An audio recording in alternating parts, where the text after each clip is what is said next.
It was always clear from the get-go that condensing one of the all-time lengthiest games into one edition was going to be difficult.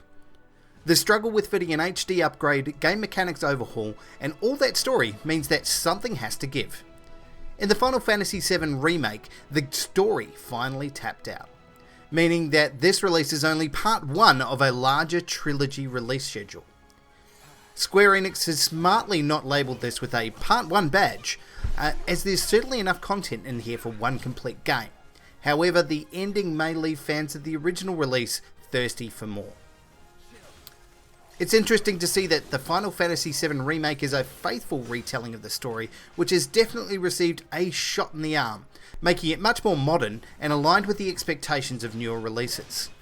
There's plenty of colourful adult language and themes which were not commonplace in 1997, but would be a glaringly obvious omission if they were missed this time around.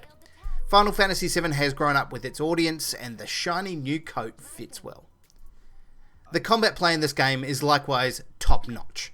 Rather than the historic turn-based combat model, there's an interesting combination of real-time fighting, spellcasting and ability use that means you have to coordinate your attacks along with managing cooldown timers, health bars and your magic power level. It's a fun, fast and frenetic gameplay and without a doubt will push your skills. There's a healthy variety here of enemy types which on their own won't trouble you, but in a large group with multiple attack and defense strategies, they can be more than a handful. It's good fun. Like really good fun. For anybody with any sort of emotional stirrings for the original cast of lady characters, stand by for a heavy dose of sexification. It's a hallmark of the Final Fantasy series and it's well and truly here. Yes, the boobs are less pointy, but the innuendo is as sharp as ever.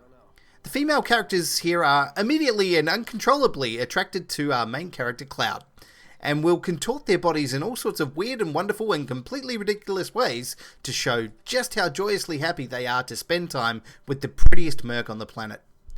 To their credit, Cloud looks more like a frontman of a J-pop supergroup with a fetish for large metal weapons than a badass super soldier mercenary. Still, if you don't enjoy spending half of your game being fawned over by suggestively clothed female characters, then this might not be the game for you. It's also fun to see some of our classic characters walking around the streets and no one seems to give two shits that they have giant swords or Gatling guns for arms. That being said, the Buster Sword is as cool and unnecessarily large as it's ever been. It's annoying that there are options to replace this with other styles of equally ridiculous oversized swords, because this is Cloud's signature weapon and it deserves to take pride and place in the centre of your screen.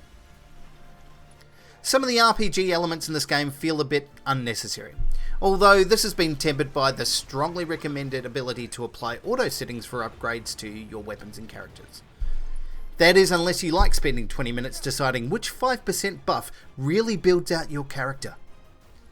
Some of these elements, which seem at home in other games, may distract you from this one, especially distracting you from the story. And to be honest, I could have done without them. The Final Fantasy VII Remake is caught between trying to offer all of either 100% RPG or 100% story elements, and in the end, the flow of the story suffers because of it.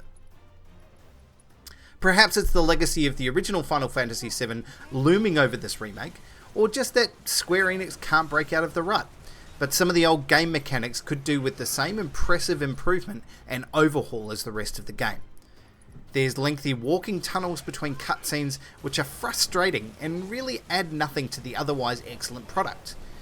There's also the massively frustrating navigation elements between battles of the "wait here while I kick down this ladder for you" moments, only to lead to the next combat scene where your character jumps higher than a Russian pole vaulter in special pre-season training. This remake will give those of us of an appropriate vintage huge moments of nostalgia. And for the rest of you young'uns, this is a faithful retelling of a classic piece of video gaming history that is worth your time to play. Given the package delivered in Part 1, the unknown journey is something that will be worth joining in. And to be true, the ending of this edition definitely has a "please insert disc 2" feel to it, so that at least is consistent with the original. For more on the Final Fantasy VII Remake and other games, check out Shaken Not Nerd on YouTube, Facebook, Twitter and Instagram, or subscribe now to Shaken Not Nerd on your